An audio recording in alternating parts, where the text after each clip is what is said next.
Welcome to Club Shada episode 288. It's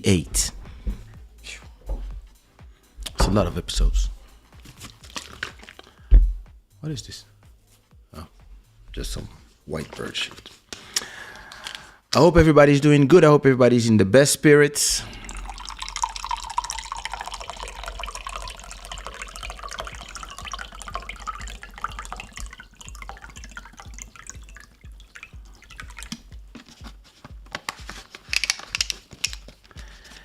This show is brought to you by Shada, the gods of good fortune. There's snow. It is midnight and 48 minutes. Sorry I'm late, but I just came back from the restaurant.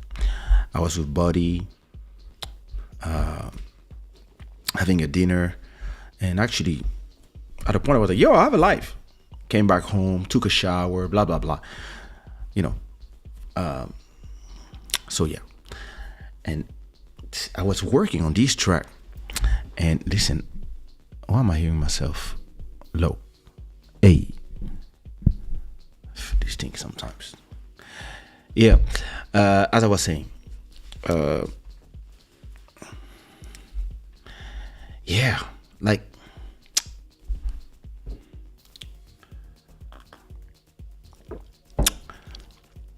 I was wondering. Oh, first of all, thanks to all the sponsors who are sponsoring this show. And supporting the show all the time. For the month of April, there is no stream royalty. So this means, listen, you have two missions. The first mission you have is to put more likes up there. Some people are watching, they're not putting likes. I don't like this.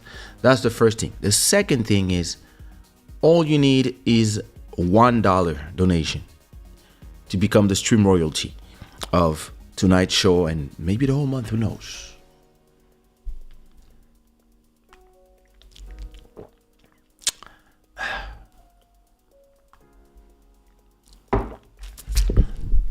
So yeah, all you need to do is go ahead and put $1 in there, and then you become the stream royalty. All right. I wanted to do a listening party, but because I started late, I was like, now let me tell a small story so I can sleep early. Well, tomorrow my daughter doesn't have school; she's on holiday. Basically, it's Easter. I'm still wondering if I'm gonna go to Paris for 24 to 48 hours. I'm going to check the tickets and maybe I'll just jump to Paris quick. But I don't know. I'm hesitant. I just came back from Paris, and if I go there, I mean, it's just for to bring my daughter to my mom. If not, it's going to be in next month. So it's not like it's my like an occasion. My mom is living back to Africa, and then she'll be coming back very soon. So I still have to, I'm gonna see. I don't know yet. So, Drill Camp TV. Hey, thank you so much for the $10.91. That was euros. 10 euros. Oh, wait a minute. And then, you were a stream royalty for, thank you so much, Mike Phoenix, for 12 euros. 11, listen, Drill Camp TV was the stream royalty for 2 seconds. You got it, mama. And then Mike came and just snatched it out of you. I thank you both for your contribution. Before I say hi, listen, I have to finish working on something. First of all, Mike, we have to finish our song, and secondly, that's true. I might come, Mike. I don't know. Hey. Steph Bell, hey. Sabrina, what it do? Who's sending me notification at this time? Oh, Instagram. Ezekiel, what it do? Nah, no history class tonight. Listen, I'm gonna tell a nice story, but that's not some histories. Emery, what it do was good. Everybody, I'm still missing some likes. Mountain of Inspiration, I hope you're doing good. Hey, thank you. I'm dressed in Shada wear. And for those who don't, I extended my invitation for Julie of Drill Camp TV to come to the Shada gang, to come to Club Shada and explain to us what is the drill camp. I would love to know. So I was like, let's all learn together. Mike Felix, what up, my brother? You changed your account. You changed your account back. Listen, I have to call you. We have to talk. Cause I had a long convo with Chris, and we gotta talk. Oh Lord. Yeah, I might.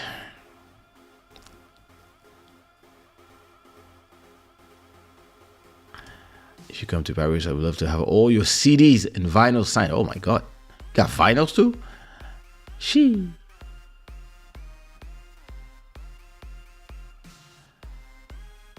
Oh my God. I don't even remember which one came at vinyl. Oh, the first one. Whoa. You're a real one, bro. How you have a 1998 vinyl? You're not even 20 years old. Like, your mom bought it? Or you got it like you found it somewhere?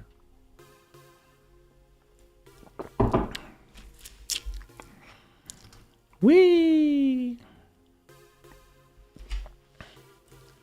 Yeah, this is the youngest OG I ever seen.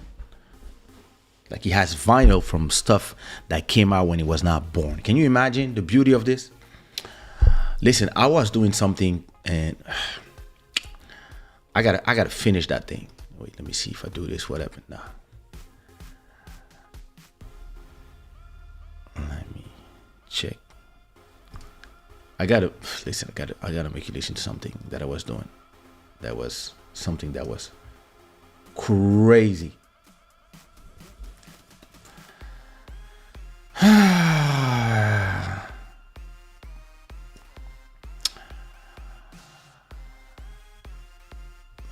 Where is it? What was I doing? Listen, I just want to finish this before I go.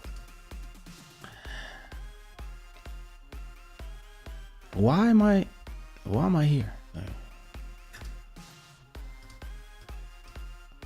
can't touch that.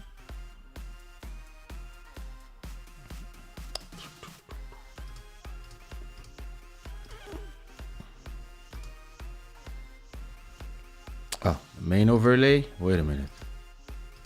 All right, that's not what I'm looking for. That's what I'm looking for. All right.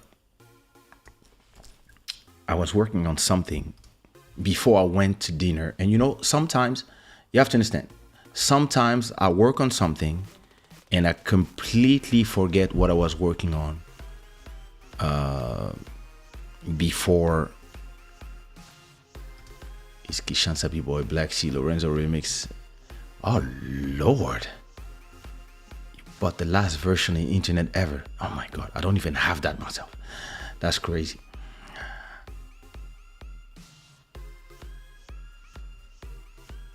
So look, I was doing something. Listen, I want to make you listen to something crazy. Let me lock this. First of all, let me turn off Spotify. All right. I listen. I was playing with something, and listen. Let me just go here and have you listen to. No, wait. No, I think I can stay here. Where is it? Mike, listen to this. Wait. Oh, you can hear. Wait a minute. Wait. Can you hear anything? Or maybe you can hear and I can't hear. Let me go to loop back and add myself. Okay. Logic. Wait. So in my mic, I want logic. There you go. And inside of Ecamm, I want logic too. There you go. Tell me if you can hear the piano. Mike, I need you to listen to this and tell me if it's not crazy. Tell me if you hear the piano.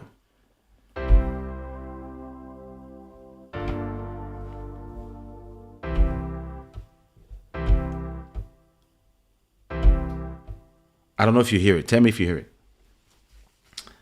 So listen. Mike, listen to this. 90s R&B.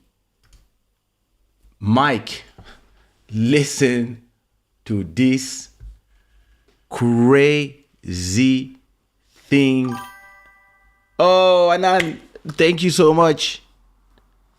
Oh, you guys are making my month. We have a new stream royalty, which is Anan. Hey, sis, I love your latest photos on Instagram. Listen. Let me know.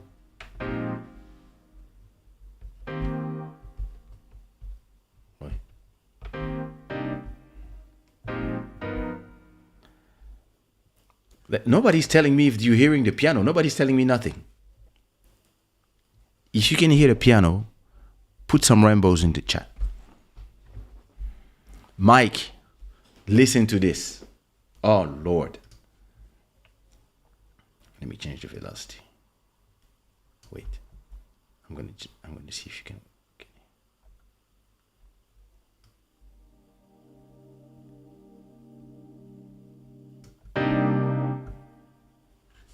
All right. Julie, can you hear it? Mike, Mike, just listen to this.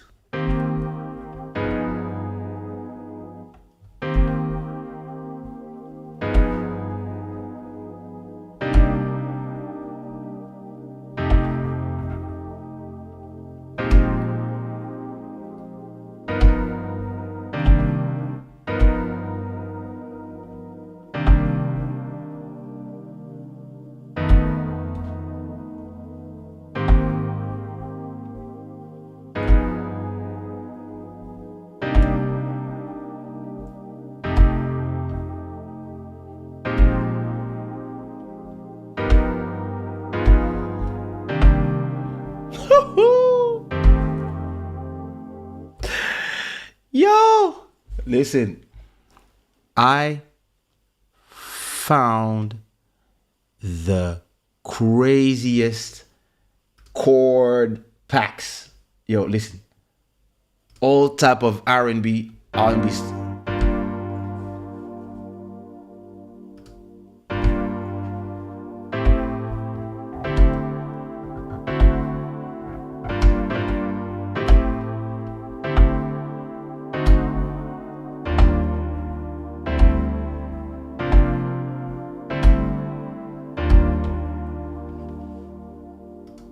Or listen to that one.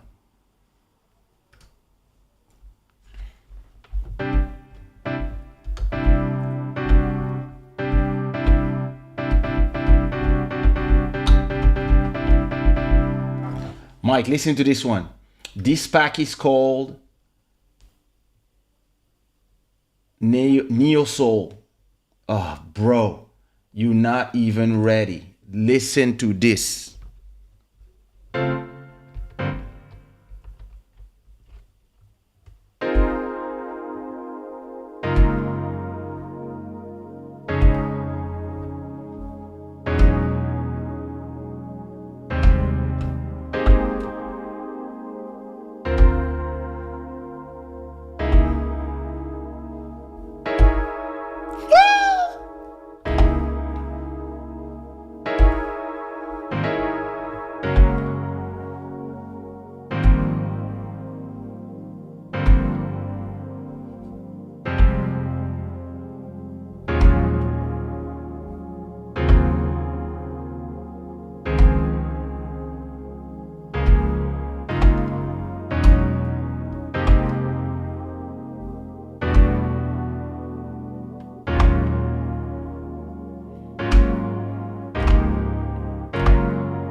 So listen, I can do a song in 2 seconds. Listen, like, let me choose.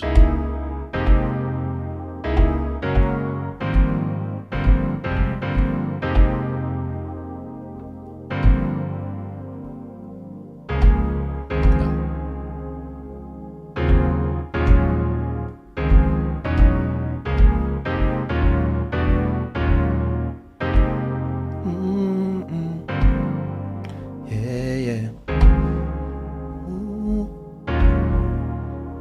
Hey.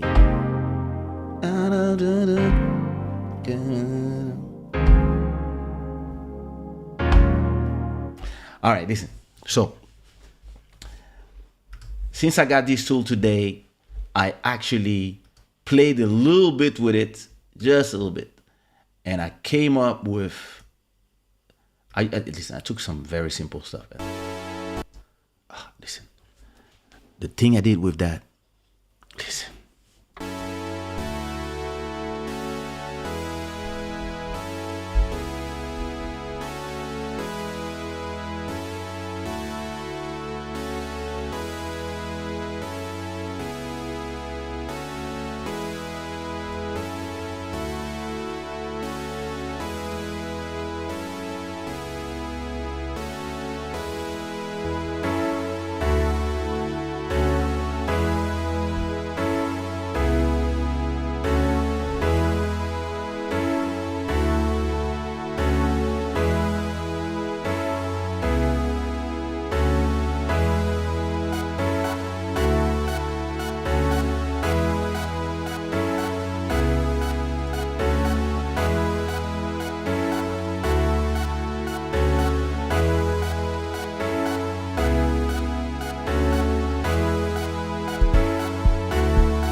Imagine.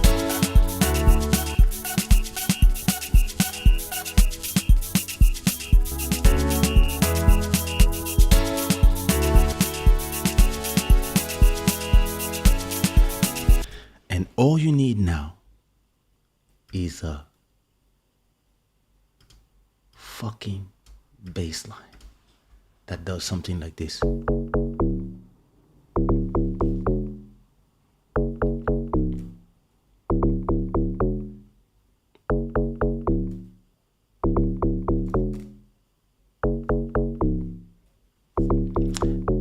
And then another bass line that would do something like this.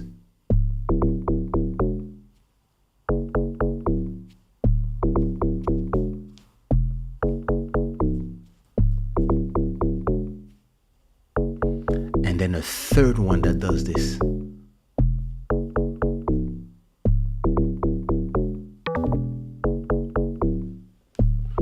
you have an African anthem. Imagine.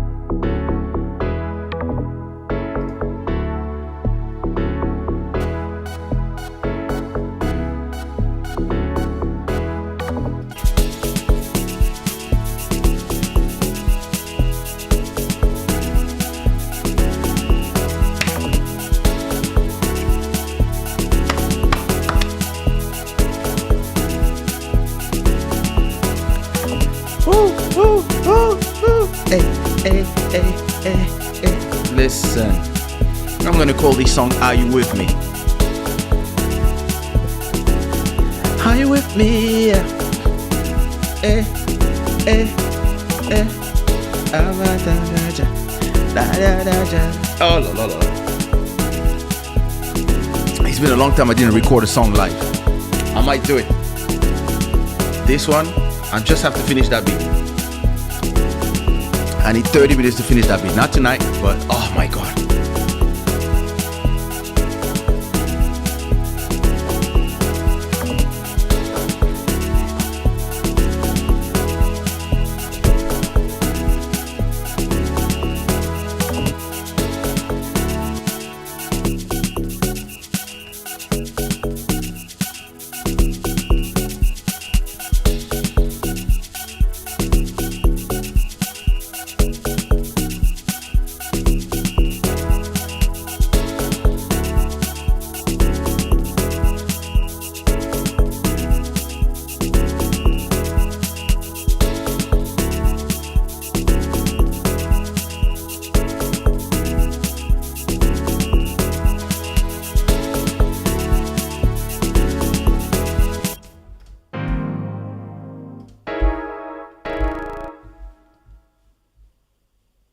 What?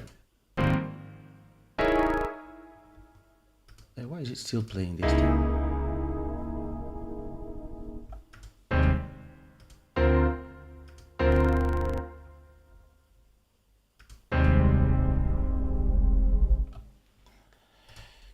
That's strange. Why is it playing this instrument? I want to play the other one.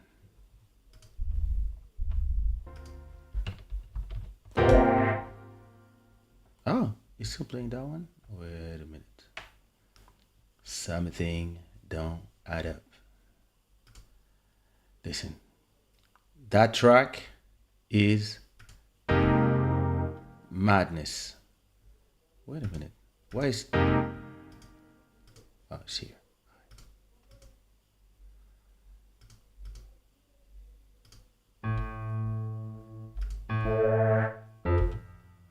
Why is this instrument playing all the time?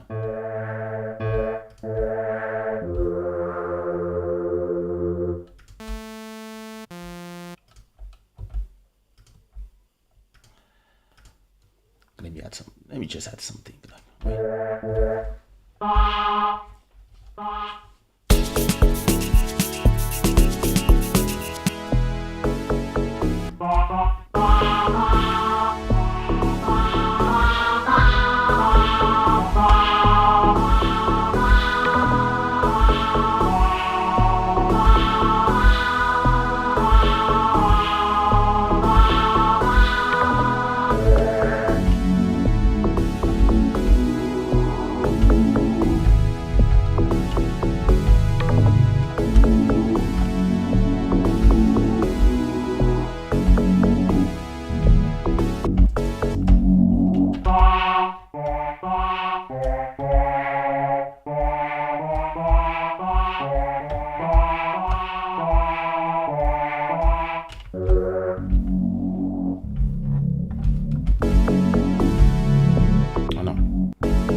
Oh my God. Now all I need to do is structure that. Start fresh. Huh?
All right.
bass line for the verse, like something simple.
Ooh, that's too low.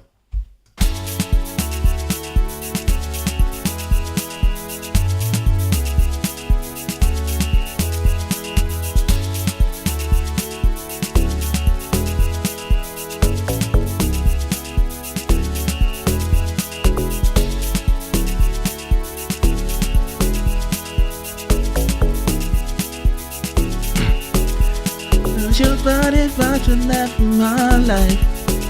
I'm gonna sing it. I'm gonna sing it with the spirit of Michael Jackson. Jump on it, confront that body. Should I get that tonight? Find it, I'm a bit more about you like tonight.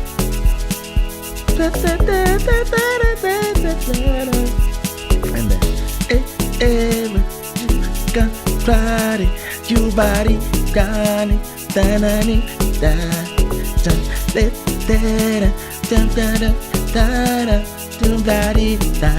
move your body, money, hey.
Free thinker, thank you.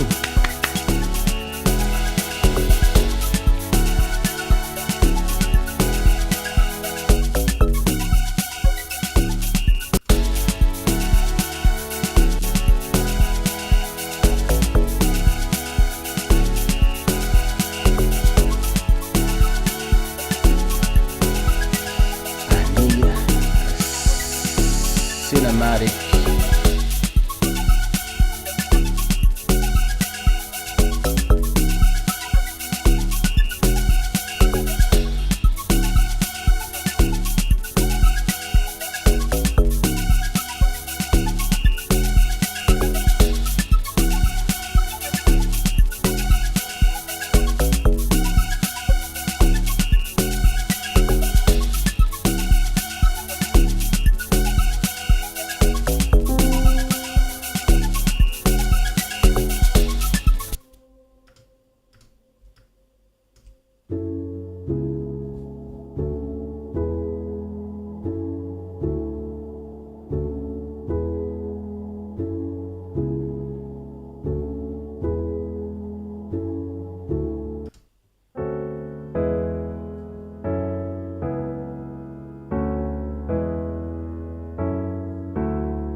Chorus.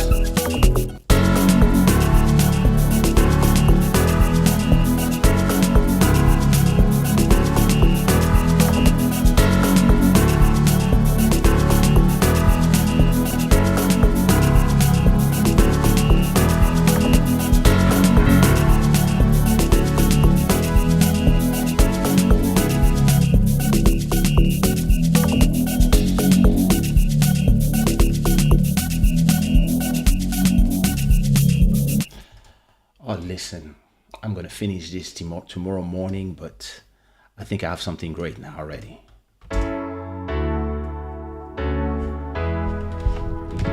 All right, time for Shada Gang.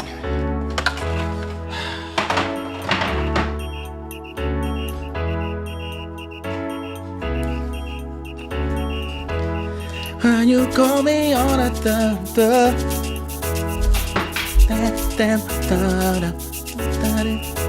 Michael Jackson, viens.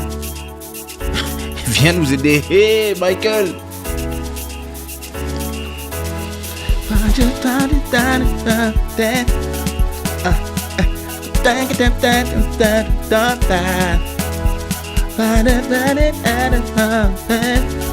Quand il y aura l'autotune, ça doux.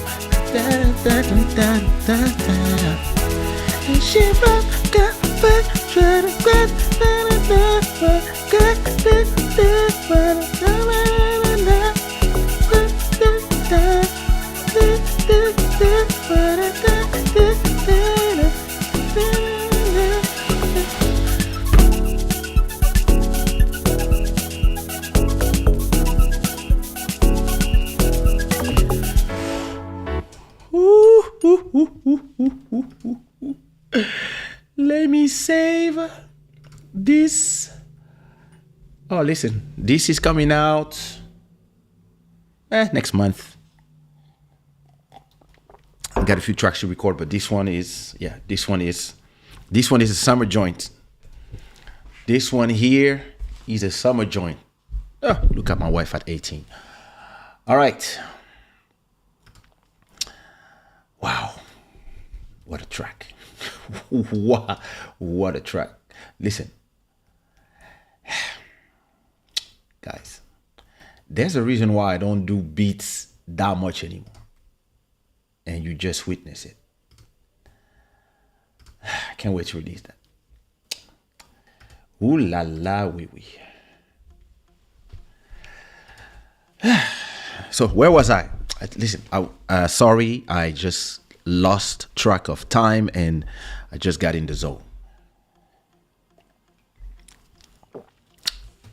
I didn't even check if anybody was saying something in a comment like, we hate it, we love it.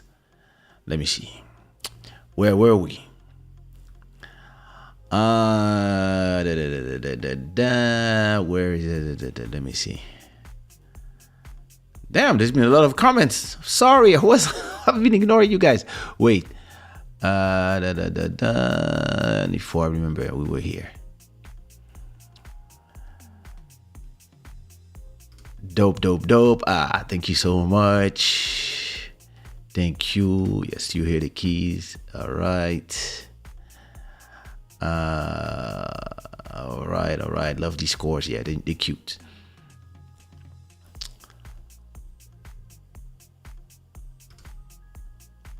Yeah, nice. Oh, you want to put some vocals on it? All right, listen. I got my idea. I'm gonna put my idea in my chorus. I'm gonna leave a verse for you, Mike. No problem. What's good, Tommy? You good? Merci beaucoup. Shada. M don't show that. That sounds really good. Thank you. It's not even mixed. It was just me having fun. But I think it was a nice little idea that I'm gonna use, and I'm gonna experiment. I'm gonna have fun with. I don't even know if it's really Amapiano. It sounds more. Yeah, there's some Amapiano and Afro beats.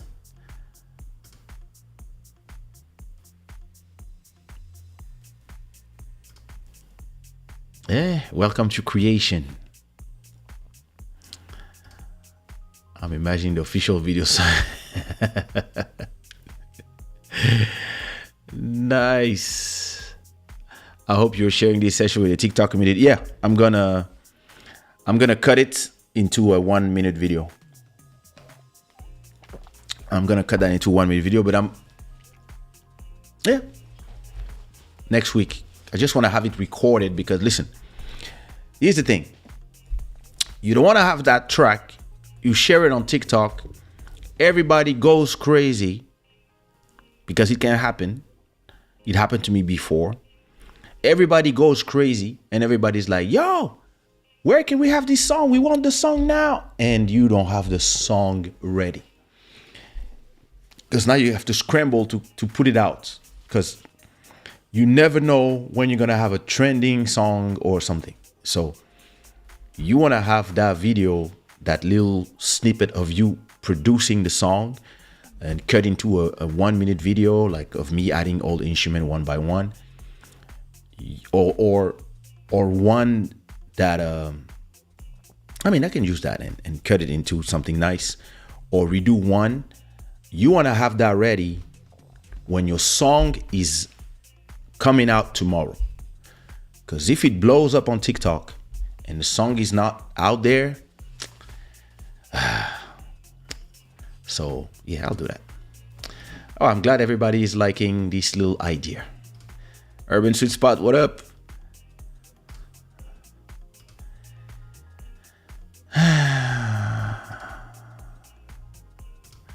Emmanuel, what up? I have a good night, bro. Thank you for the super chat. Thank you for a glimpse into your creative life. My pleasure. My pleasure.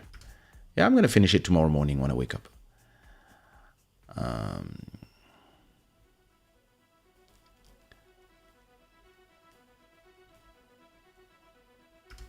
More shows, what up?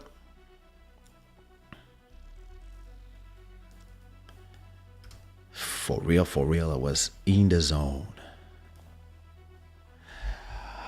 All right.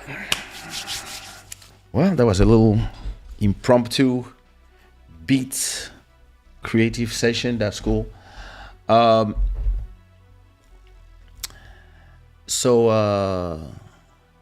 let me see one thing. It's interesting. There's somebody watching on Twitch.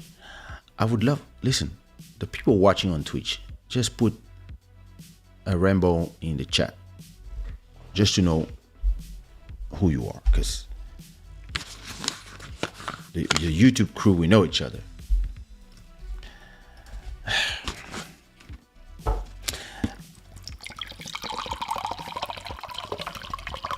It's been an hour already? Oh, listen, I'm about to finish this show in 30 minutes. One or two things before I go that I want to talk to you about. I put some notes here. Let me see. Yeah. I was thinking of something that YouTube should do for content creators.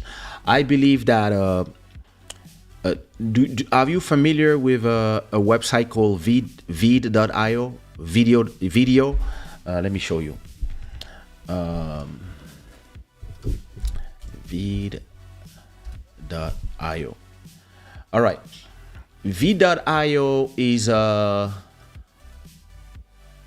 wait. Don't mind me. There you go.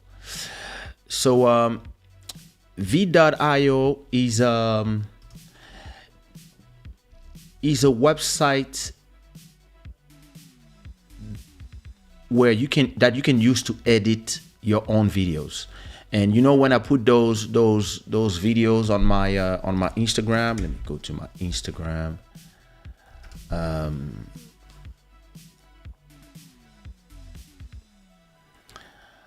So you know, when I put those videos on my Instagram, where are they? Oh, did I finish my line? I didn't. Oh, yeah, I finished my line. Cool. Yeah, you know, for example, these videos where I have these subtitles. So usually I cut them inside of Final Cut, and then inside of Vid.io, this is where I add all the subtitles, and it automatically does my subtitles, and then all you have to do is make sure that everything is on the right thing, etc. And interestingly, I believe that this is like a real editing thing. You can generate subtitles, you can choose add music. It's a real editor. And it's so well done. And listen, you can edit from your video from your navigator, your Chrome, your browser, and you can turn it into Square, the normal one, and a TikTok one, and you can do all this from this thing. You can auto resize, you can collaborate with other people, add annotation. Listen, that thing is crazy. Oh, I have to log in. I forgot that I logged out of a lot of things. But listen, this thing is amazing when you want to edit, because first of all, it is so fast and it works so well. Listen, I'll put the link in the chat. But to me, where I see that YouTube is actually missing the mark here is in the fact that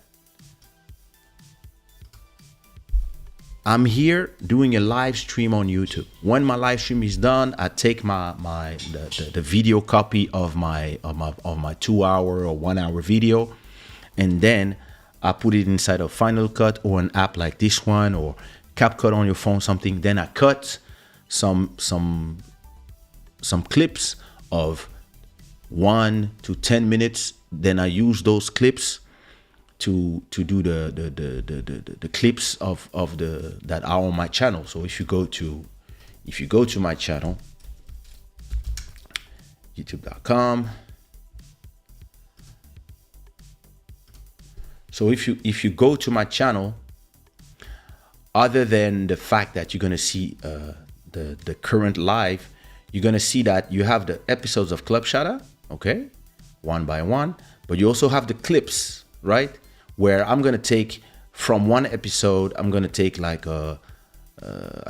you see an 8-minute video where I'm gonna take a specific subject of the live. Like for example, a lot of content creators are just opportunists, and I'm gonna turn it into its own video, and it's gonna create its own views, and maybe it's gonna bring people who are gonna discover that small video, and it's gonna take them to watch the live or to watch the full show with the link that is here to the full show. And people will use apps like Final Cut, Premiere, and others, or website like vid.io and others. And where I believe that YouTube would be super smart if they had a guy like me to give them advice, I would copy that whole thing and I would make it being directly a part of YouTube. Like having your own editor directly inside of YouTube, but not that whack-ass slow editor that they have. Something that is super fast like that one, because that other one, it is fast. Trust me, it works so fast. Like, yeah, by the time you're done, you just click something. It takes like, I don't know, 30 seconds to have your video ready, and then you click download and it sends you an MP4 file. Now imagine if I just finished my live now. I'm done with the live. The live is finished. Imagine if I could create all these clips directly inside of YouTube. Add maybe an intro, something, some logo, whatever, if you need. But if I could clip directly inside of YouTube, but the real way, the right way, like I go, imagine if I'm in YouTube and I say clip one will, imagine I have my video finished of 2 hours of whatever I talked about, and then I want to select like 5 places and say, okay, this is the in one, out one, in one, out one, and I choose the different places where I'm going to have clips, and then after that I just click one button and automatically YouTube creates 5 videos from me of different clips of the live that I just did. And then once I have those videos directly on YouTube, I can publish them at the time I want, edit the title, etc., etc. Imagine the time you would gain, like all the time you would save if you had a tool like this directly inside of YouTube. And this is where YouTube sometimes I'm like, guys, you adding features that nobody needs, like stories, whatever. Listen, add something like that so that we are inside of YouTube. We don't even need to download our shows to clip them. I just go, take my show, choose a part from beginning to end. I just put some markers and automatically it just creates a clip for me directly inside of YouTube and directly creates the video. And these supercomputers, and have a video. I don't even need to upload it to my YouTube channel, and boom, it's already there. Listen, you have AI, you have all these things I can do. And imagine after that, once I have my video, you can propose me to create a TikTok version, to compress this into a 1-minute version where I can cut directly inside of YouTube with an editor like the one of v.io that is an amazing editor. Like all this, listen, the technology now is so powerful. YouTube could do that. If they were smart, they would do something like that, and it would revolutionize all these stuff that, listen, is taking a lot of time. You have to download your show from YouTube or have it recorded automatically like I do. Then you have to take the files, take them to another program, create the clips, export them. Once you export them, you have to upload them back to YouTube. Bro, listen, bam, bam, this is my clip. Paf, you create a video for me. Done. Then all I have to do is say, hey, from that show, or maybe you can even have automatically on YouTube something that from the video or inside of the description somewhere that automatically say, yo, this clip is from that show. YouTube, you do that, and listen, you let us clip like 20 minutes, 30 minutes, whatever. And with automatic subtitles, the technology is there too. You have all the AI in the world. Use your AI to do this. Oh, listen, how you would go in front of everybody if you did something like that. Listen, Final Cut. I love Final Cut. I've been using it for I don't know how many years. I edited most of my music videos with it. But it is even Final Cut, that is amazing program, is looking clunky when you have features like, oh, they're gonna, we added 3D. I don't care. Look at this. You can upload your video in 2 seconds. It takes it 1 minute to generate subtitles from what you said.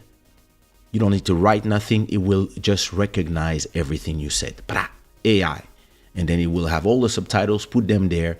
And listen, if you want, once you have the subtitles, you can even turn them into, imagine you wanna upload a video with subtitles in French. You can have the thing recognize and then translate everything. Like, technology can do it now. And then you can have your clips from Club Shada. A lot of people tell me, oh yeah, too bad it's not in French. But I choose English because people speak French, English, and everything around me. But a lot of my big listener base, they speak French. So some people tell me sometimes, too bad it's not in French. Imagine if I could have some clips where automatically they are translated in French. Then it's easier for me to take them directly inside of YouTube, turn them into a version with French subtitles, or and then you can choose the subtitles. But imagine then I can burn them and then I send those ones to Instagram, so the people who speak English can listen, the people who speak French can watch, and read the subtitles. Listen, I believe that this is something that YouTube again is late to the game, because with a tool like vid.io, and there's a few others where you can do all that stuff online. If I was YouTube, either you buy those guys and you integrate this into YouTube, or you have your engineers stop being lazy and program something like this inside of the app, and all content creators will be so happy. Listen, and the killer feature would be, imagine I do a Club Shada where I talk about 5 different things in 1 hour. If I can point the start and finish of all my clips directly in one timeline, I say, okay, from here to here, from here to here, from here to here, from here to here, and from here to here. And then when I say clip all, it just generates 5 videos and they're all ready to publish when I want. Oh my God. You have no idea the time it will save. And listen, whenever we make money, YouTube makes money. So if we can upload even more video for our public and our public loves it, we're going to make money, meaning YouTube's going to make money. So listen, guys, do the right thing. What do you think? I believe that would be an amazing idea. Malcolm Bates was good. Are you still in Spain?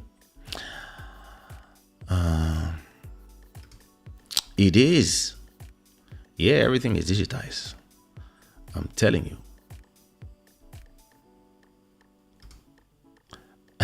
Double masterclass. No, it's just ideas. I'm a guy, I have ideas all the time.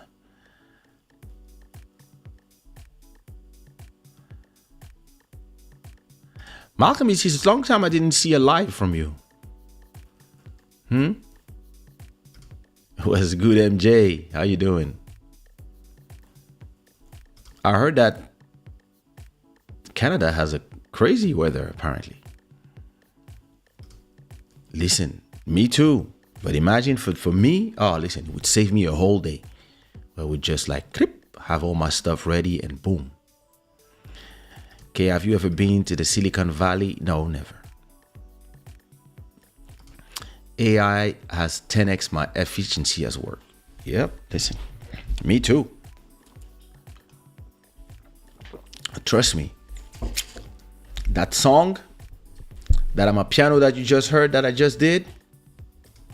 Oh, listen, MJ, you missed. I was doing a crazy beat. I'm just gonna call my buddy ChatGPT and I'm gonna be like, yo, do me my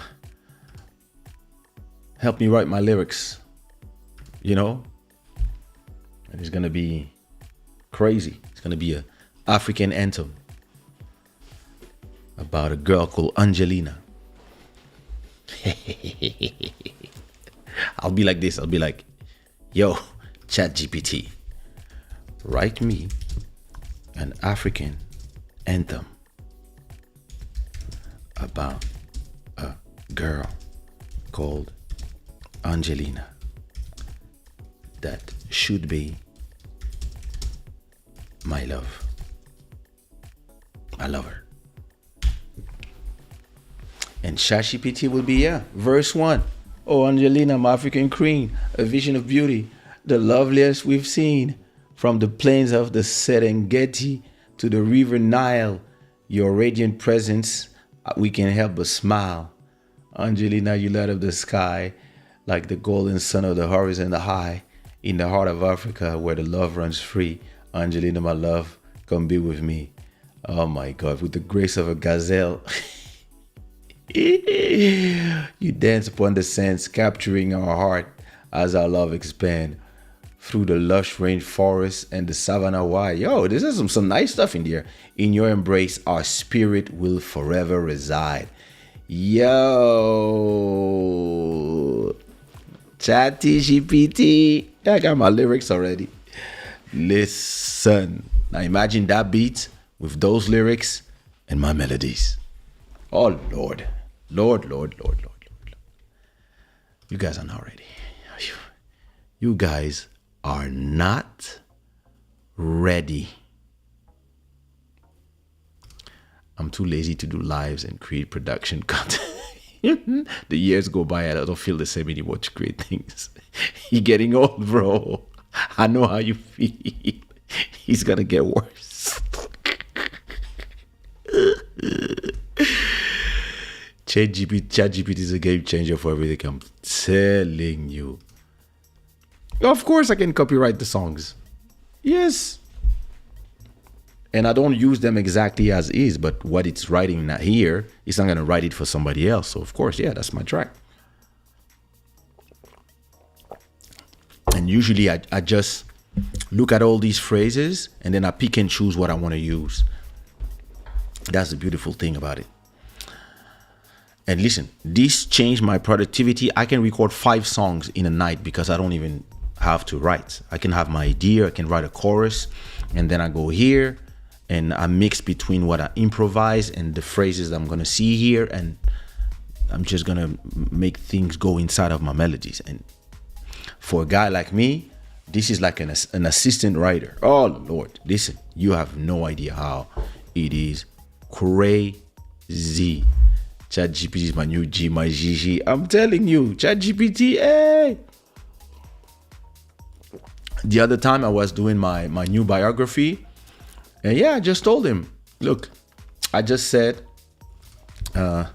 let's write my biography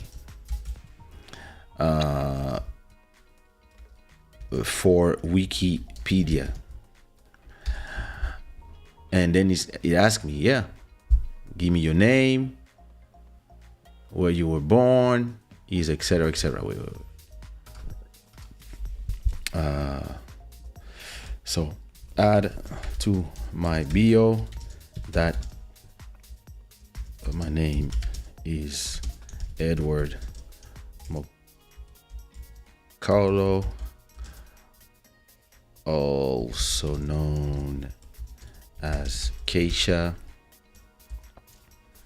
Oops. Known as Kaysha, born in Kinshasa in 1974.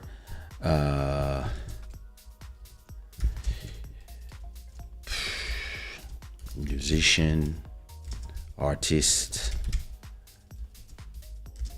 producer, executive producer,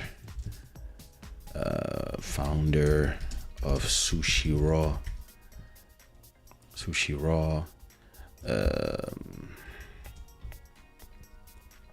winner of three Cora awards and MTV awards nominee.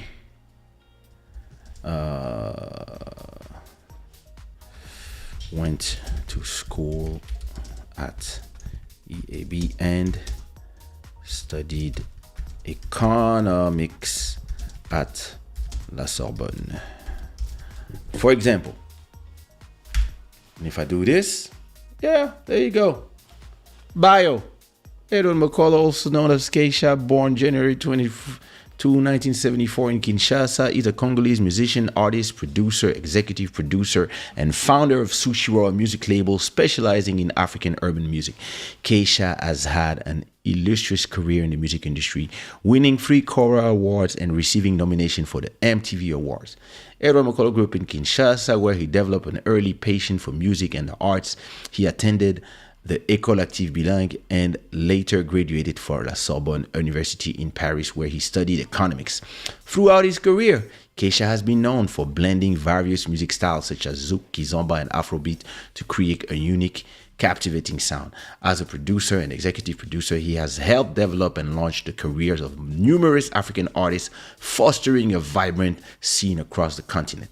In addition to his music career, Kaysha has been actively involved in philanthropic effort, promoting education and social cause in his native Congo and other African countries. His achievement and dedication to his craft has solidified his status as a prominent figure in the African music industry. And if I just tell him, add the fact that I have 5 NFT collections, it will rewrite and listen. That thing is an amazing tool when you know how to use it. It's an amazing tool. ChatGPT, super assistant. This is crazy. You can do so many things with it. Yeah, exactly. Yeah. That's my idea. Listen. Hi. Let me tell you a little story before we go to sleep. Let me remove that.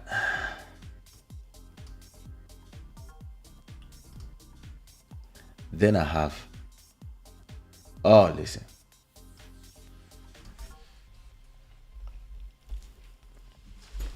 I have a nice one coming too. I have to tell you, I have to give you my opinion about Western Union and something, but not tonight. I want to tell you about a story that maybe I told you before, but I as I was explaining that story to somebody on the phone this morning, I was saying to myself, that would be a great story to tell on Club Shada, but like the real long version. So in 1999, I'm about to release my second album. Or maybe it was the first one. I think it was the second album. No. Yeah. The whole label is absorbed by Sony, so we have more money and they want me to do a new album. Or is it the opposite? I don't remember. Listen, it doesn't matter. Thanks. And you should see in the back how nice it is. Look at that. Oh. So in 1998, or 1999, I don't remember. The executive of my label plus the people who were in charge of the promotion at Sony, plus somebody that they hired for 10,000 euros at that time. They all tell me, hey, today we are going to Paris urban R&B national radio. Like, if your music gets in that, it's gonna change everything in your career. So I'm like, oh, yeah, cool. And they tell me, listen, we know you. We know you're a little blunt sometimes. You're young. Listen, we got this. Let us talk. It would be great if you let us do the talking. And unless we ask you for anything, don't say nothing. And me, I'm like, yeah. So nah, but listen, we really need your song to get inside of that radio, because that radio is national, and everything that gets in that radio and starts playing not only will generate a lot of money when it comes to copyright money, intellectual rights. Every time your song is going to play, there's going to be money for the composer, which is you, and the author, which is also you. And it's going to be money for the publisher, which is us. So, and all the people who listen to this radio are not just the urban crowd, the black people, but also all the French people, the white French people, which is the market that is not your Afro-Caribbean market, but the broader market. And if we can launch you there, your career changed completely. And instead of selling 100,000 album, maybe you can sell 500,000, etc., etc. I'm like, I will just go and sit down. So we arrive at the radio. I come with my manager. We meet with the label and all the crew and the promotion teams and etc. And we all go to the radio. We arrive to the radio. We have a meeting with the big boss of this radio, which is a super famous radio in Paris. We have a meeting with the guy of the radio, and he's listening to my next single. And the album is about to come out in 2 months. So we go to his. So he had apparently his office had like some nice music gear. Of course, he's a radio guy, and we playing my song. He listens to the song, and he's like, "Yeah, this is good." And he looks at the CEO from Sony, who was there, or the CEO or somebody in top level of Sony, and he's like, "This is good." He looks at the CEO of my label, and he's like, "Yo, that's a good one." So me, I'm like, I'm smiling inside, but I'm staying, I'm not saying nothing. I'm just there, like, I guess my song's gonna play on that radio. I was like, oh my god, wow, that's amazing. So my manager is like, she's like holding my hand, and she's like, be like, oh my god, like, but she's like, calm down, don't say nothing yet. So I'm not saying nothing. I'm waiting for the guy to ask me questions about my music, about maybe my career, about who I am, where I come from, and say, oh, nice to meet you, sir. Like, who knows? And so the representative from the promotion team that was hired and paid 10K for her work, he's like, okay, so can we expect you to play this? And it's interesting because if your song plays on that radio, there's a trickle down effect where it's not going to only play in that radio, but it's also going to play on the radio number 2 that is just under that one at that time, plus all the rest of the radios. If that song start having a good rotation on that big radio, all the medium radios will start playing the song, and it will make all the local radios that are small radios but that are regional, they will also play the songs. And now after that, you can listen, your CDs will go at 10,000 CDs a week. Like after that, it's we're talking about crazy numbers. You might sell like at that time where there's nobody's on the internet yet. At that time, you can even sell like 200, 300, 400,000, 500,000, maybe a million copies of your album, generating 10 million euros. And even just for you, who at that time you're just an artist, if you get 8%, you still get like 800K for that.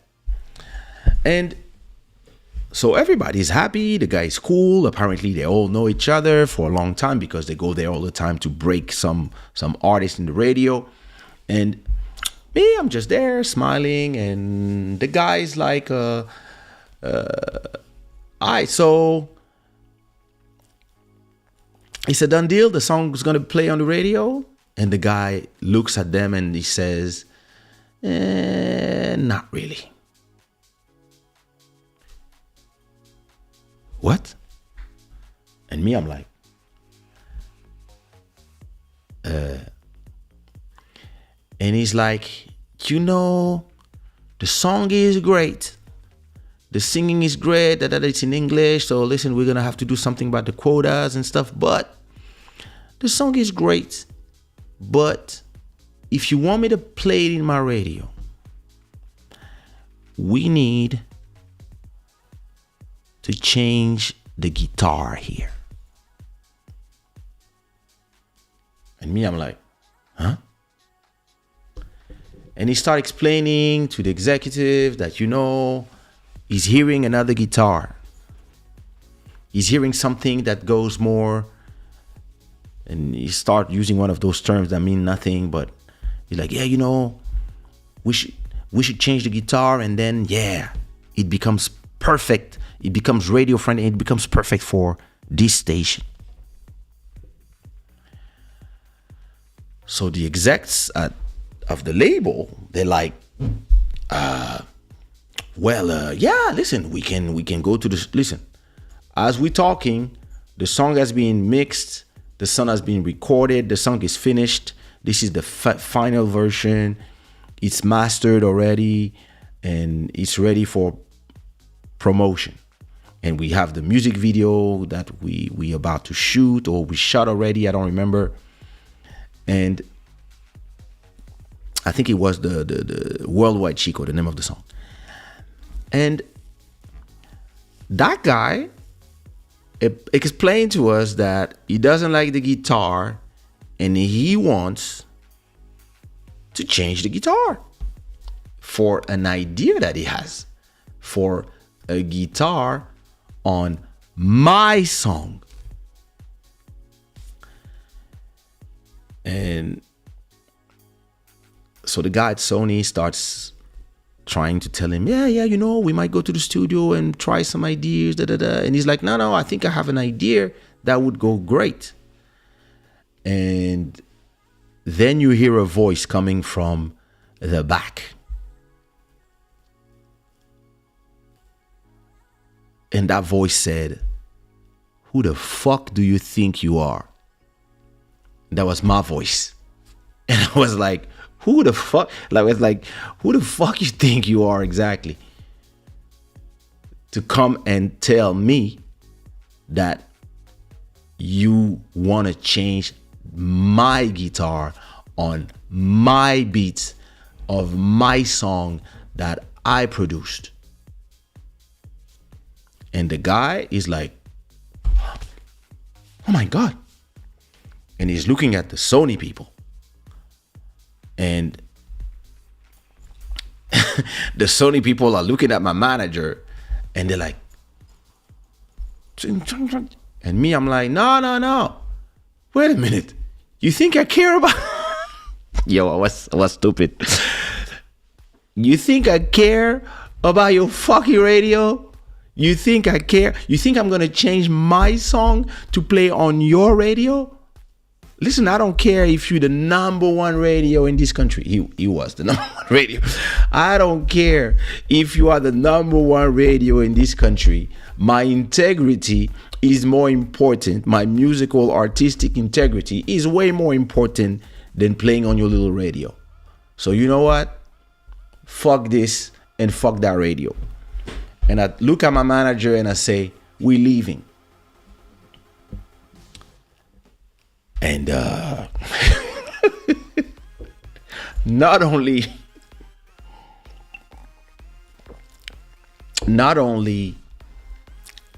I didn't play on that radio, of course. That song never played on that radio. But he called all his friends from all the radios. And he said, yo, there's this little guy called Kaysha who's very disrespectful. Yo, this guy is not playing on nobody's radios.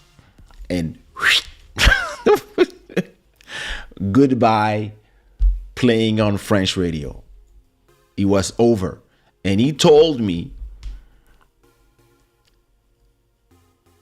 yeah, good luck playing your song in your little African and West Indian radios. Something like that. Which was a little... Anyway.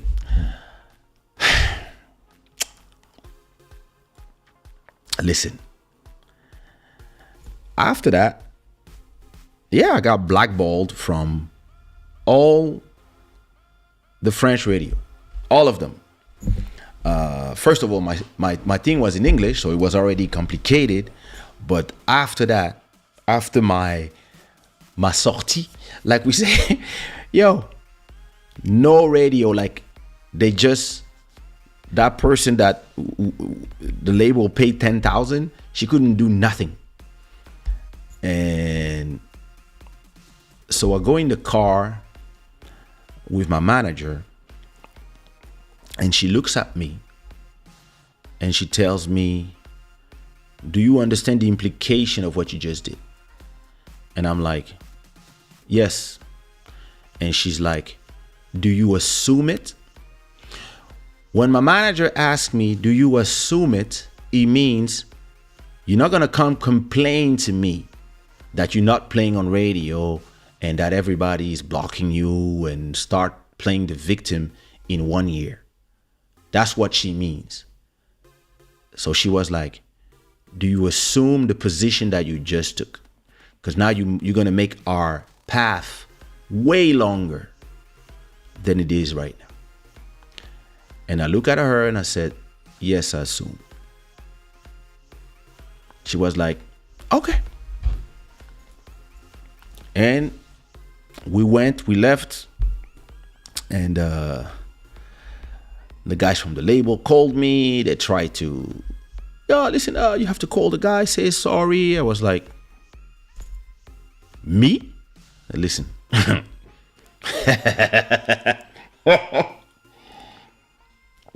Me say sorry for what? Listen, it's just changing a little bit of the... Listen. Hell to the fucking no. So listen. Let me tell you what I learned about the business years and years and years later. Right? And when I say years later, I'm talking about like 10 years later. I understood this about the business when I was an executive producer of artists like Ledes, Soumia, BG, Eligio, etc. In reality, this is how, and I'm telling you this because when we did Ledes, we had a similar deal. This is how the business works. One song is divided in 2 parts. So you have a work, right? You have what you call a work as an intellectual work, and then you have the master. The master is your recording with your vocals, your music, the mix, the song that you are hearing on Spotify, YouTube, etc. That's the master. Inside of the master, it is embedded in the master, if I can say, it's what you call the intellectual work. The intellectual work is, for example, you just saw me doing a track. I composed it. So it means that inside of this work, the work is divided into 3 parts. The first part is 25%, say 50%, which is author, composer, and the other 50% is publisher. So you have author, composer, usually we do 25-25. Let's say Malcolm Beats does a beat, I write the lyrics, we do 50-50, so we have 50-50 of the song. If you add a publisher, the publisher takes 50% of the work. So it means that you divide our 50-50 by 2. I got 25% as a writer. Malcolm Beats has 25% as a composer, because the composer is the person who makes the melody of the song, and then we write that song and we record it in a studio on a microphone, and this becomes a master. The master is what you hear.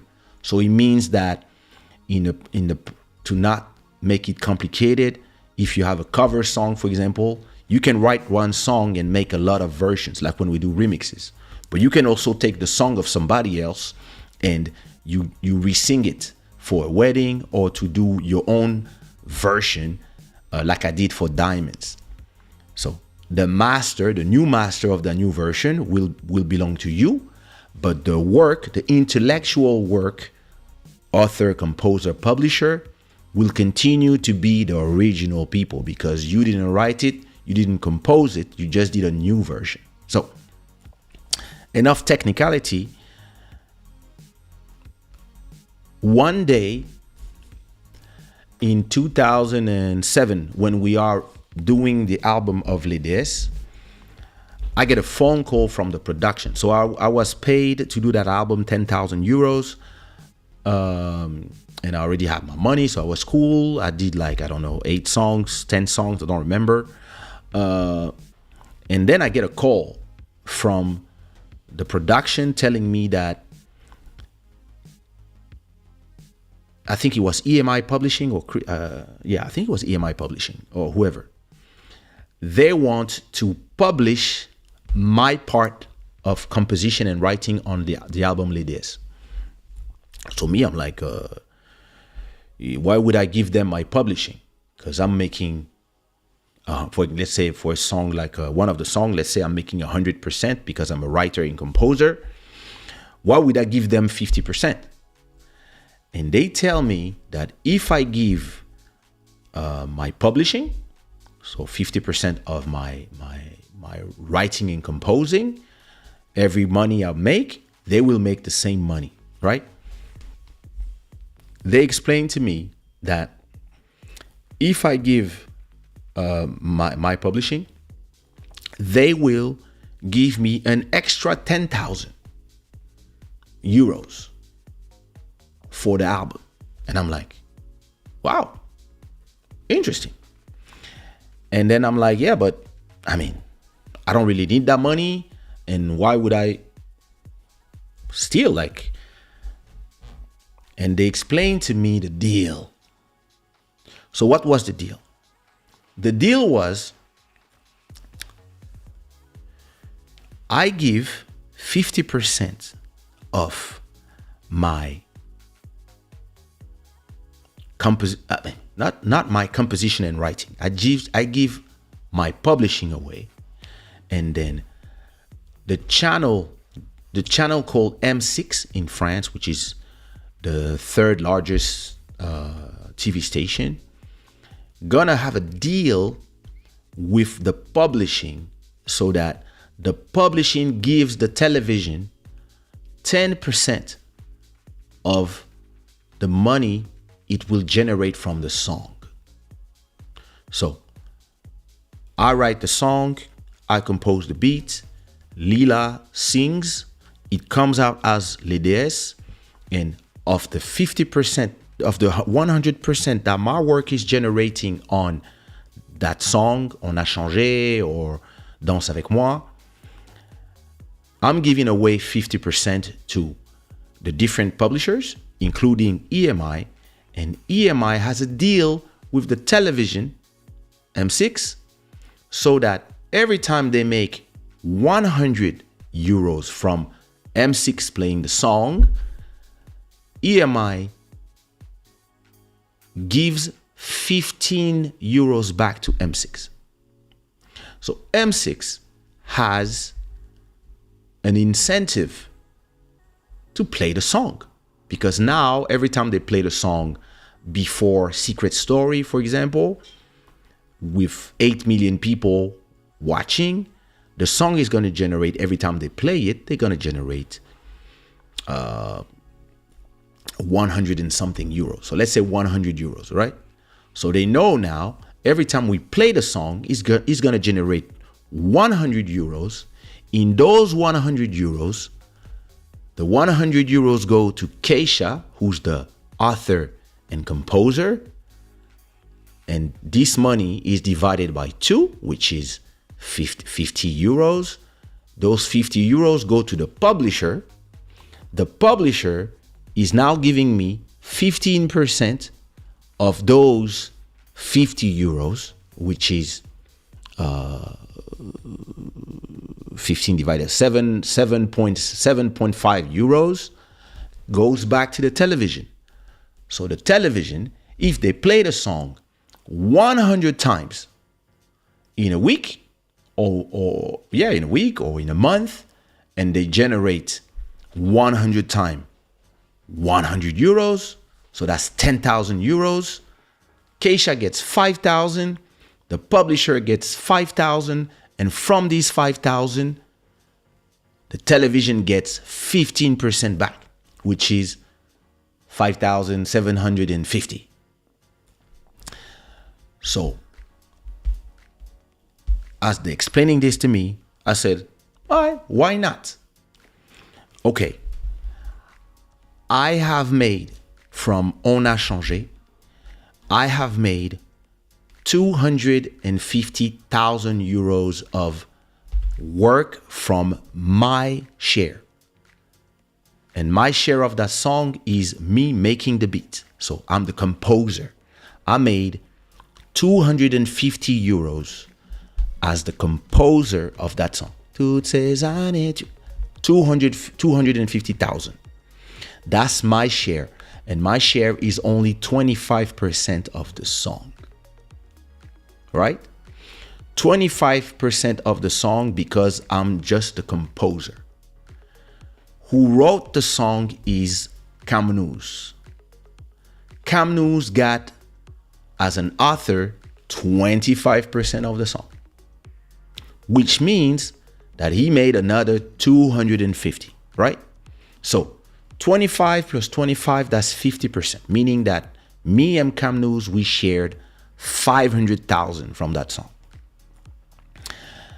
Which means that there's another 500,000 that went to the publishing of me and the publishing of Camnous. We signed the deal as they asked us for with EMI or Warner.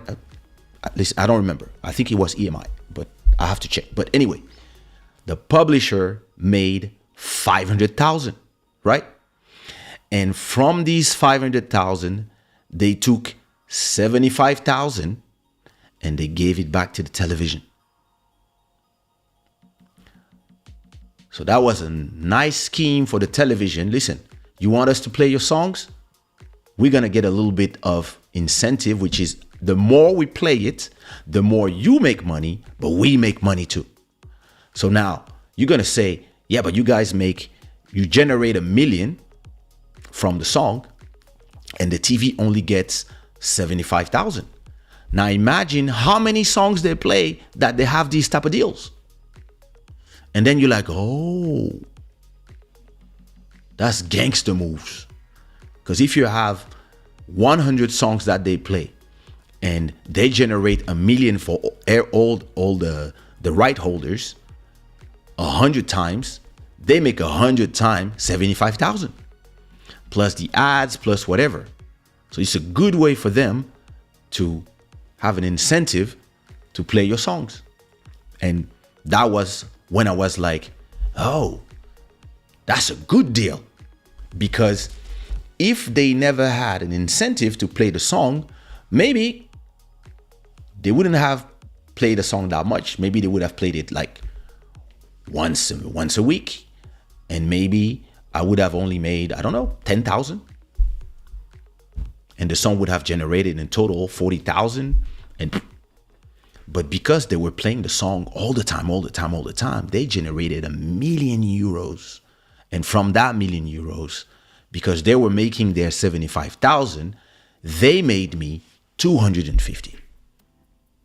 And then I was like, yo, this shit is crazy. Those deals, I love them. And I was like, listen, deals like that can generate me 250. Listen, let's do all the deals you want with all the TVs in the world. Yeah, listen, you want to share, you want to cut? Yeah, cool. And that's when I realized, oh my God, proud little me when I was 20 and some, when I got to that big radio. That's what the guy was trying to say. Let me change the guitar so I can take a percentage on your song. And so after that, I'm going to play your song like crazy and I'm going to make 10% from your song. But he didn't want to say it this way because maybe it's illegal. I don't know.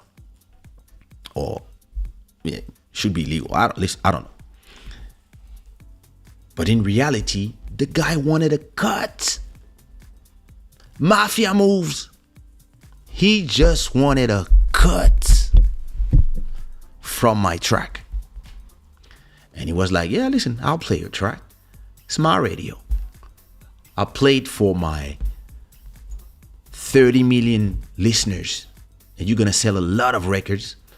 And we're going to generate you maybe €1 million. But from that €1 million, I want 100,000. But because I cannot say I want a cut because that's extortion, I can say we should change the guitar. And I have a good idea for the guitar. Let me change the guitar here. And yeah, just give me 5 to 10% of the song.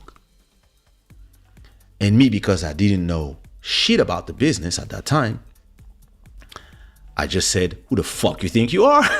When the guys at Sony, maybe they understood the assignment and they were like, yeah, we'll think about it. Yeah, give us a da. And me, I was like, what? Changing my guitar? But if I got briefed before and they told me, hey, listen, whatever he says, don't worry. It's all part of the thing.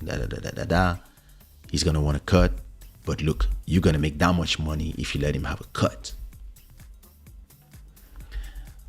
I mean, I was young, so maybe I would have refused in the beginning, but at least at a point, I would be smart about it.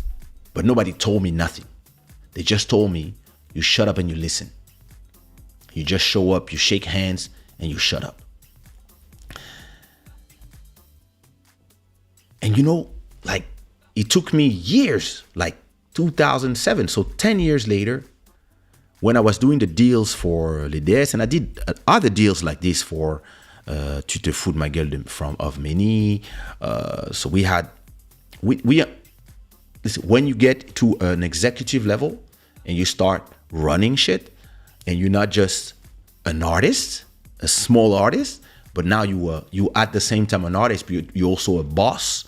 You have boss conversation, boss moves. You understand that when you go to the West Indies and you have your song playing in a supermarket, there's a deal with the supermarket. Either they're gonna take a cut of the money generated because they have to pay for the songs to play in the supermarket, and they can play what they want. But now they say, no, no, no, we're going to play your songs. Either there's going to be a cut, or either you're going to give them a show for free, or you're gonna come to whatever event and you're not going to be paid. And it's just you wash my hand, I wash your hand. So once you start being an executive, and you are sitting and understanding the deals. Hey, I'll do this. Hey, I'll sponsor this, but in exchange, I want that. I will do this, but I want that. Hey, put my name as if I wrote the congas, so I can get some speddy down money. And I was like, you didn't write no congas? Okay, just put my name. And you put the name, and then there's always some money flowing somewhere. Listen, when I understood all this, I was like, oh Lord, I fucked the business in 1998. Oh Lord, I have to call back my mentor who signed my first 2 albums and say sorry. I understand now. Anyway, so because I put myself in a place where I could not play on national radio anymore in France, what I started doing was go on the internet at that time and look for all the radios all around the world. I could find radio directories and find radios everywhere. But I'm talking about all around the world. I would find the radios. I would spend hours doing it. And then I would do those special letters, with protective thing inside the bubbles. And I would put my CDs in there. And I would then go to Sony, because I was still signed to Sony at that time, until 2001. I would go there and I would send from they have a deal with the post office, so you can as an artist you can sell everything you want. And I would go and every week I would send 50 of my albums all around the world: Japan, Jamaica, Africa, Brussels, Rotterdam. Listen, every time I would find some TVs, I would go to the promotion team at Sony, and I would say, hey, listen, I need 50 CDs. And they were like, what you doing with those CDs? You sell them? I said, no, I'm sending them to promo. And they were like, okay. And then I would go with my CDs and send my CDs, my CDs all around the world.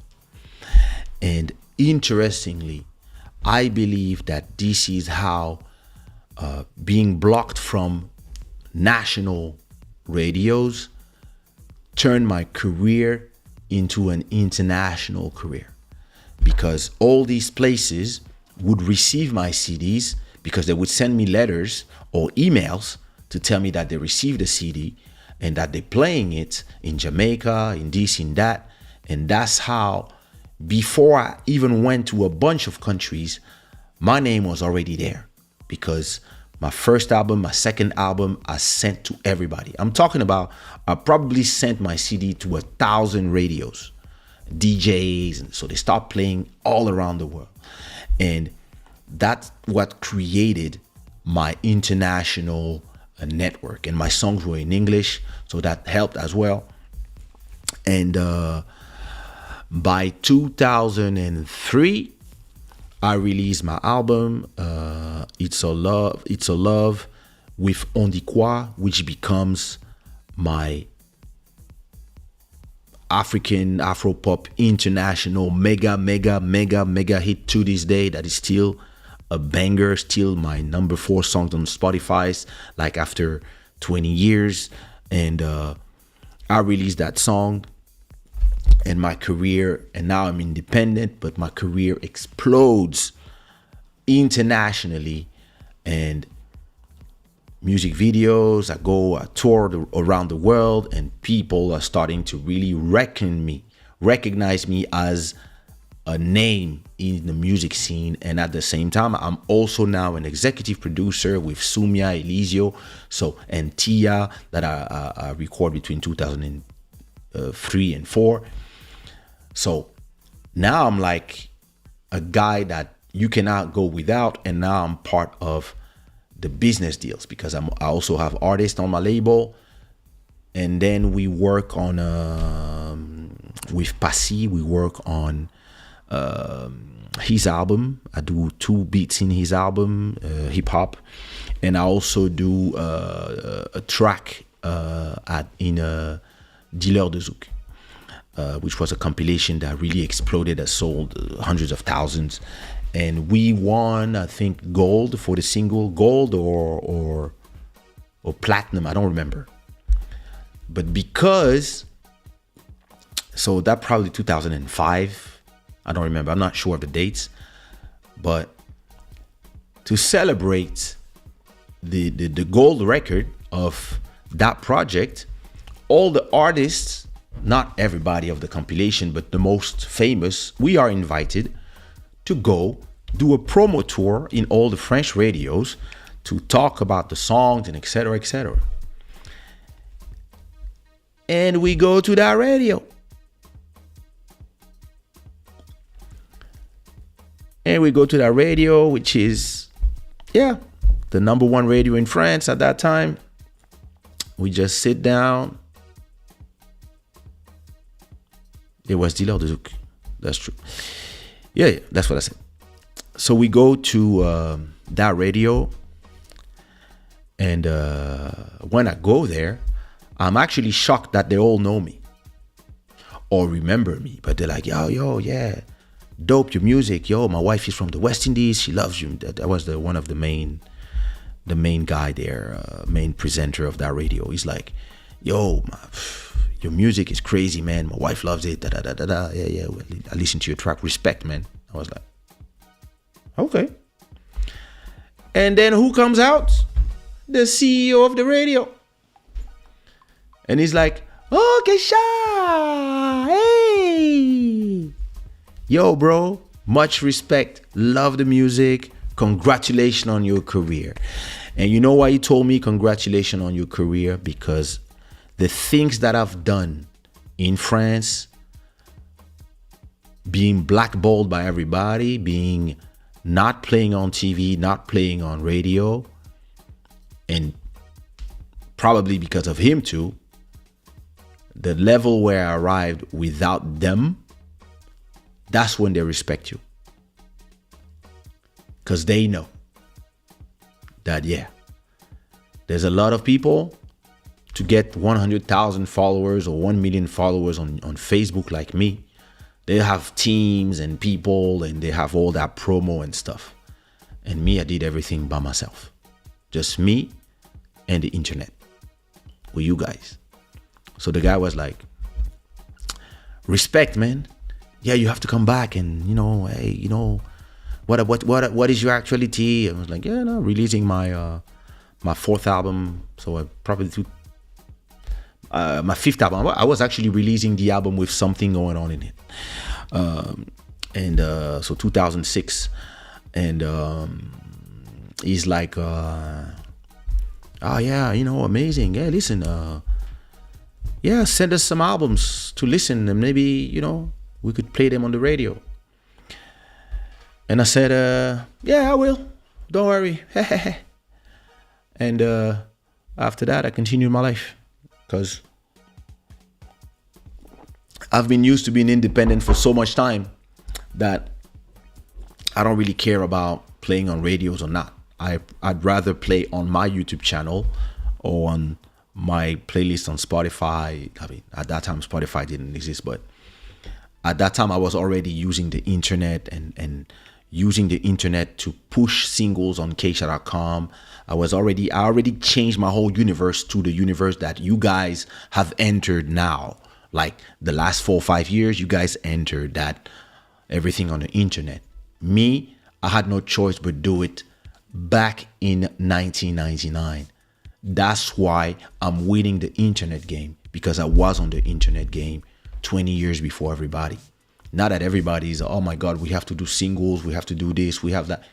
Me, when those platforms arrived, I was just like, hey, hi. When those platforms like iTunes, like Spotify needed content to play, I had content. I already had like hundreds of songs, remixes. I had like all those stuff already. So naturally, those platforms, they push my music because I was one of the only artists that had a bigger catalog, and I owned everything. So I could speak directly to them and tell them, hey, I have X hundreds of songs, like, and I start doing deals with them directly. And so there's like a blessing behind that curse, because you could say I fuck up the bag at that time by just being too brash and too proud of my art. But in reality, I just showed everybody what are the boundaries. And yeah, listen, older me would have done these things completely differently. Listen, I would have told the guy, and listen, now it's my investment, it's my money, so I understand. But at that time, no. But older me would have told the guy, hey, listen, we're not gonna change my guitar, but you can get your 10%. It's all good. But don't come and touch my art.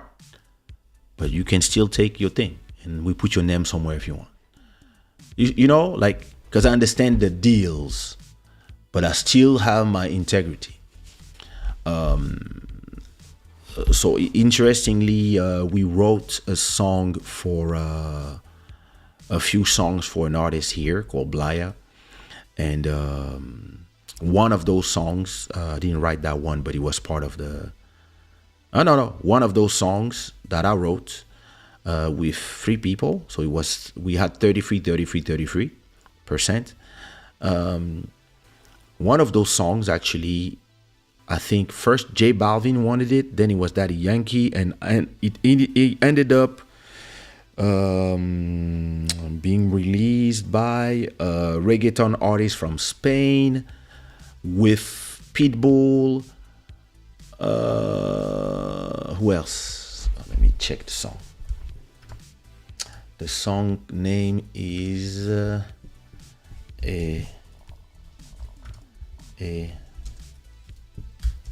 Kaysha, I think that's the name of the song.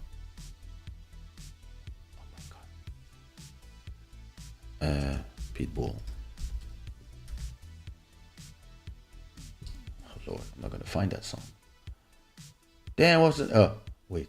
The name of the artist was Juan Magan and Pitbull. There you go. Oh, they have many songs. That's the song. All right.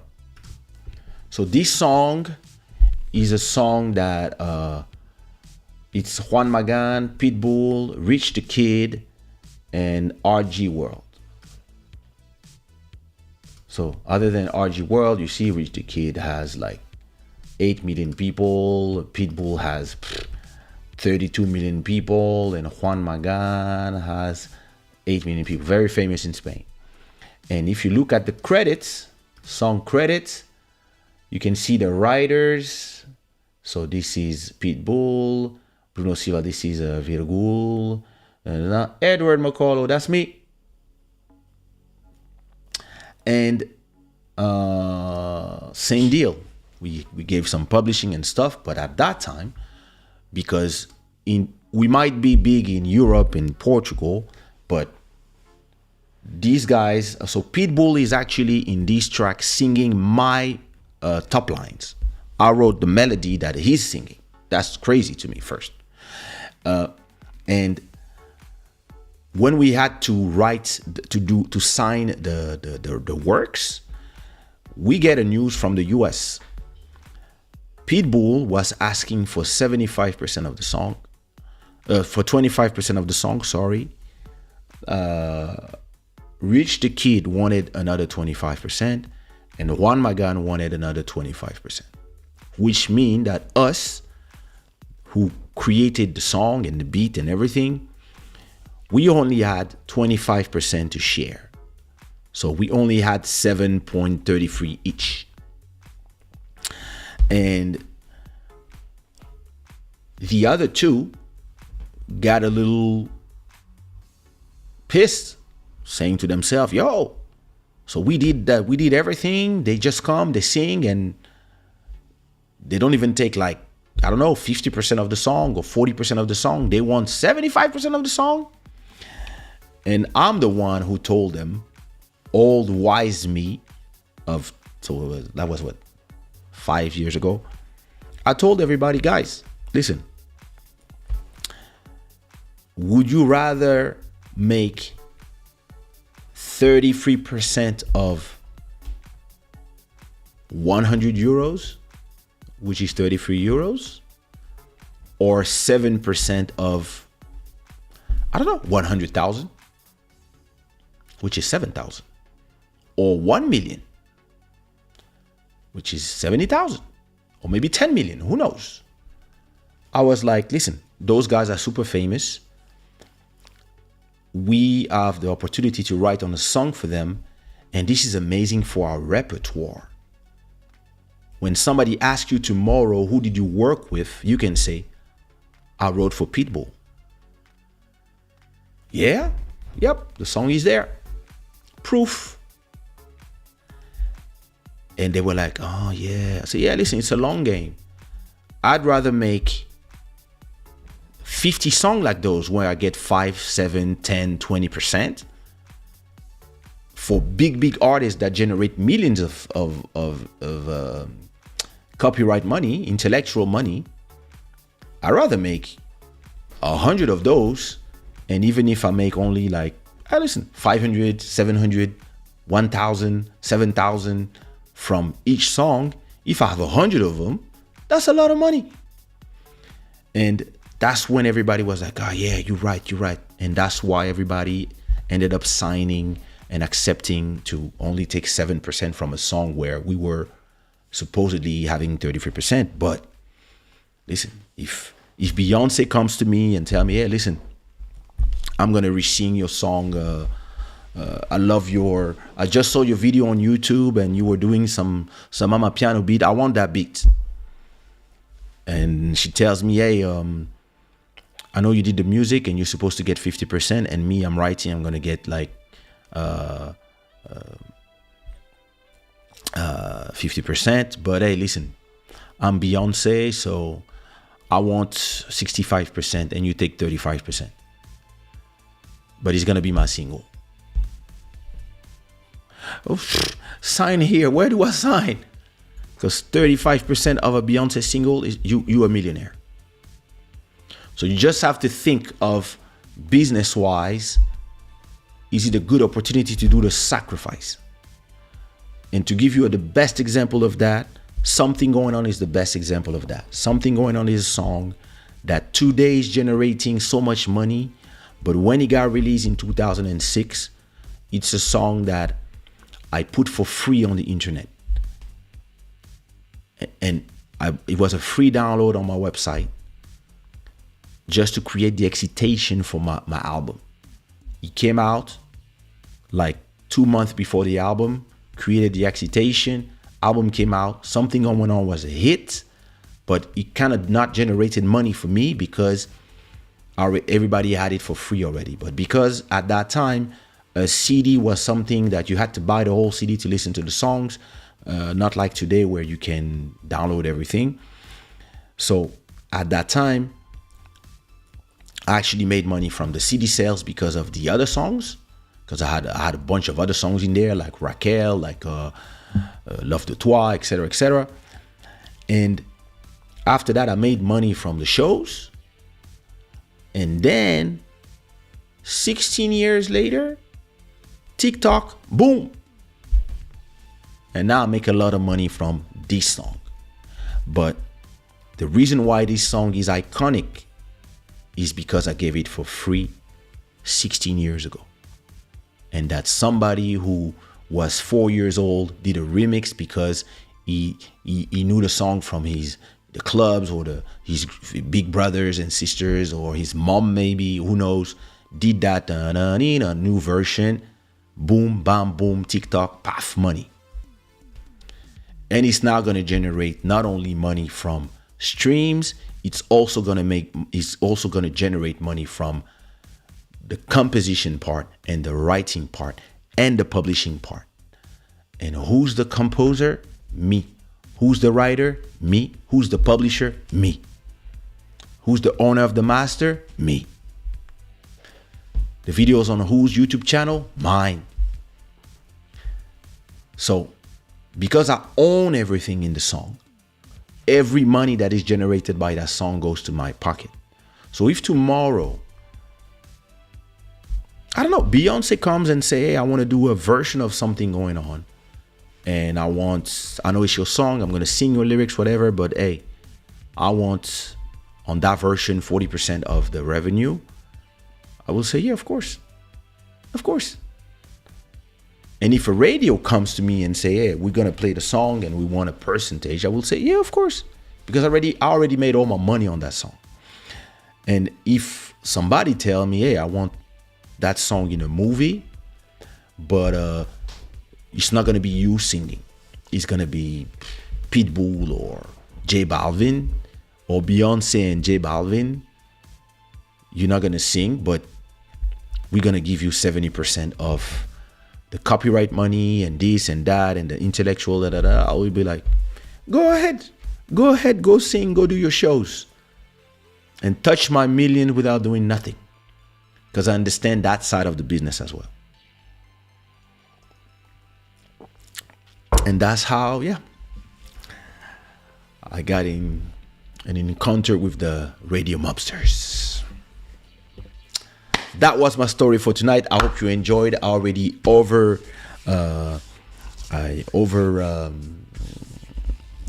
passed the 1 hour and 30 minute mark with my long story. I hope you enjoyed the story. If you did, make sure you put some unicorns in the chat, and I'm gonna check your comments, and then I'm gonna be zounds. All right, where were we?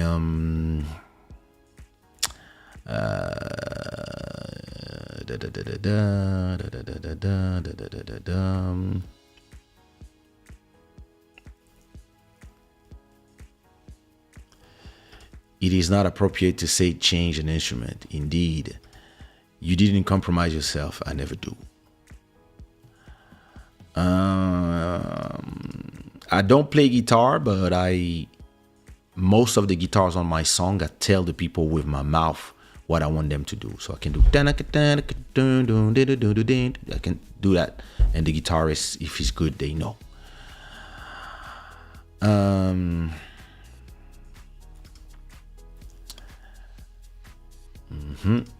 We don't bend for no one.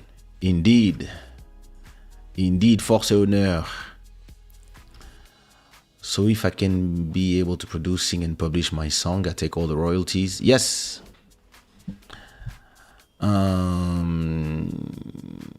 In the end, you stay a winner because you will win more without them.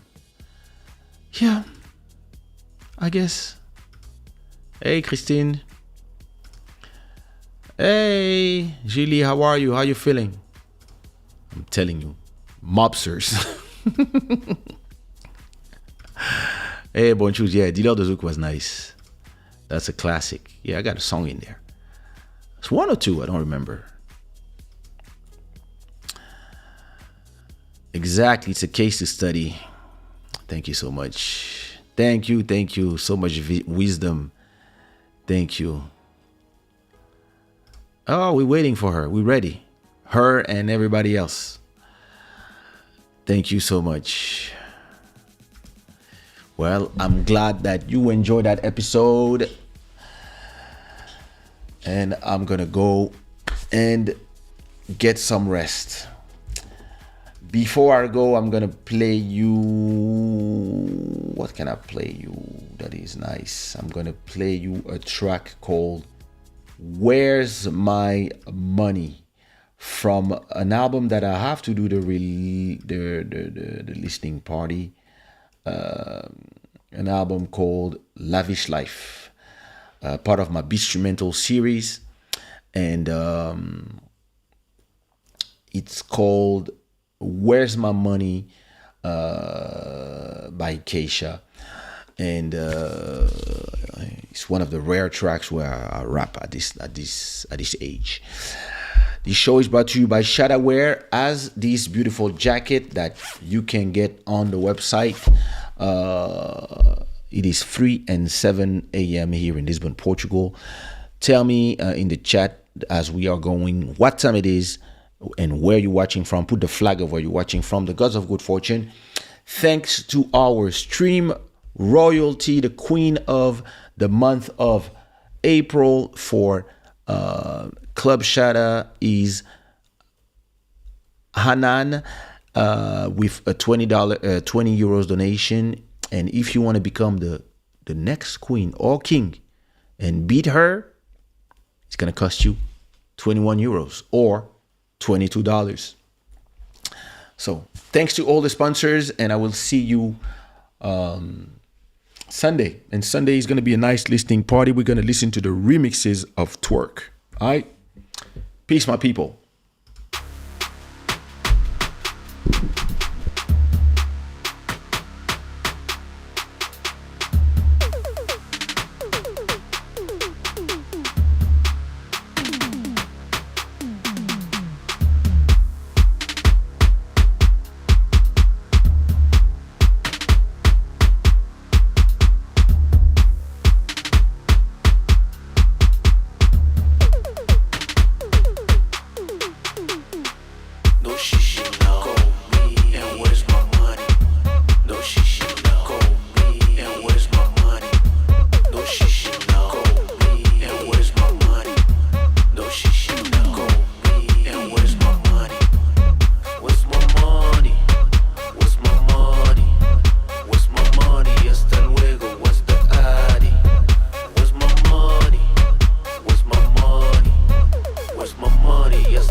No, she know. Go me and where's my money?